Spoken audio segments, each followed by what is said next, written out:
So real estate prices are not recovering anytime in 2026. I'll just say it straight out. And anyone that's telling you otherwise, well, they're probably trying to sell you something, or honestly, they just haven't looked at the real data. So here's what I want to do in today's video. 6 things, 6 conditions that actually need to happen. Not might help, but need to happen before this market genuinely turns around. Rates, inventory, rents, their pre-construction mess, policy, and the big one, and honestly, the huge one, confidence. And I'm going to walk you through all 6 of them and tell you exactly where we stand on each one of them right now, and which ones I actually think we're close to flipping. So let's jump right into it. My name is Arain. I'm a Toronto real estate broker for the past 16 years, and I've lived through a few of these cycles, so I'm actually not guessing here. If this is the type of content you love, don't forget to hit like and subscribe. We're on our way to 10,000 subscribers, and every subscriber helps. And if you want to discuss your situation, you could book a discovery call with me through the link in the description below. So in the last video, I walked you through this. Officially, the biggest correction in Canadian real estate history, and why condos specifically might not bottom out until 2028. But here's the thing,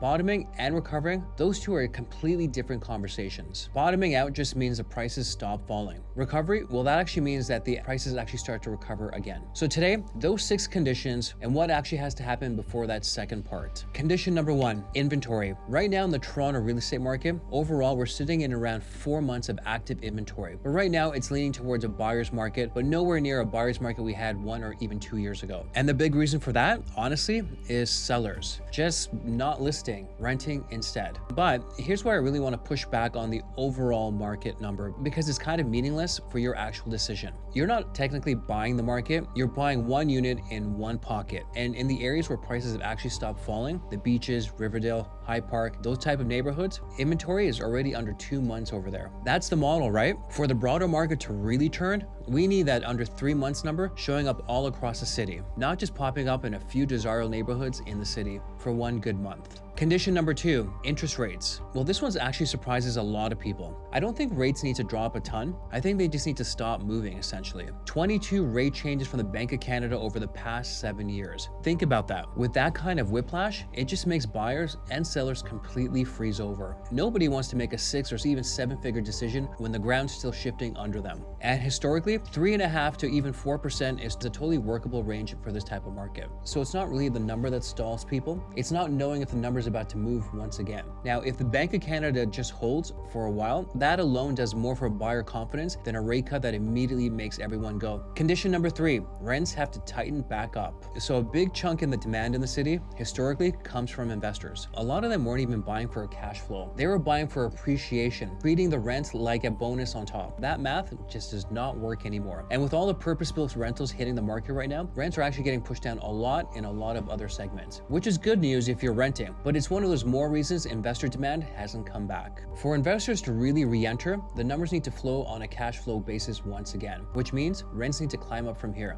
And until that happens, most of what we're seeing is end users, people buying to actually live in the unit, which, I'll be honest, I think is a healthier market overall. But it does not mean one whole chunk of the demand is sitting on the sidelines right now. Condition number 4, pre-construction backlog has to work itself out. Okay, and I touched on this on a previous video. The real estate pain in this market isn't resale. It's pre-construction. People who bought years ago at prices who assumed sub 2% rates are now closing in a completely different world. Some of them are underwater the second they get the keys, and some of them are selling and eating the loss. Others are just renting it out, hoping it recovers. And realistically, getting those units back to what people originally paid, that's more like a decade, not a couple of years. But here's the flip side. Almost nothing new is being built right now, which means barely any fresh pre-construction supply is coming online in the next 3 to 5 years. So once the existing backlog clears, there's going to be a supply gap sitting right behind it. That combination could actually kick off a faster recovery than people expect. Just not in the timeline everybody wants to hear right now. Condition number 5, policy changes have to actually land.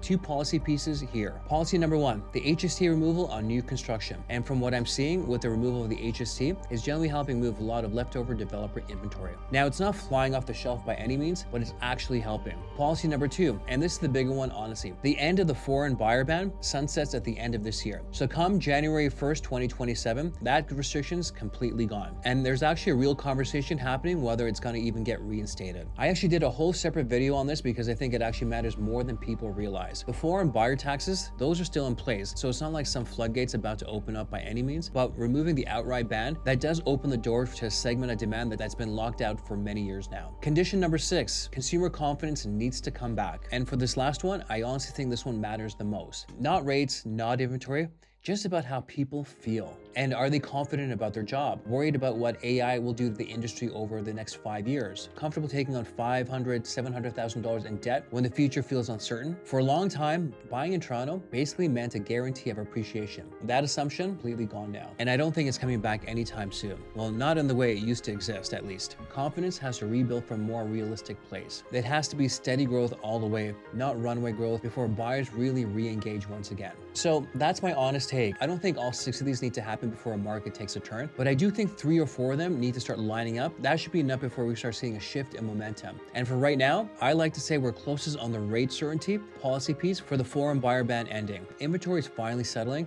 and consumer confidence, because those two move absolutely slower. And honestly, they actually depend on stuff outside of anyone's control. All right, thanks for spending a few minutes with me. My name is Arain, and we'll catch you at the next one.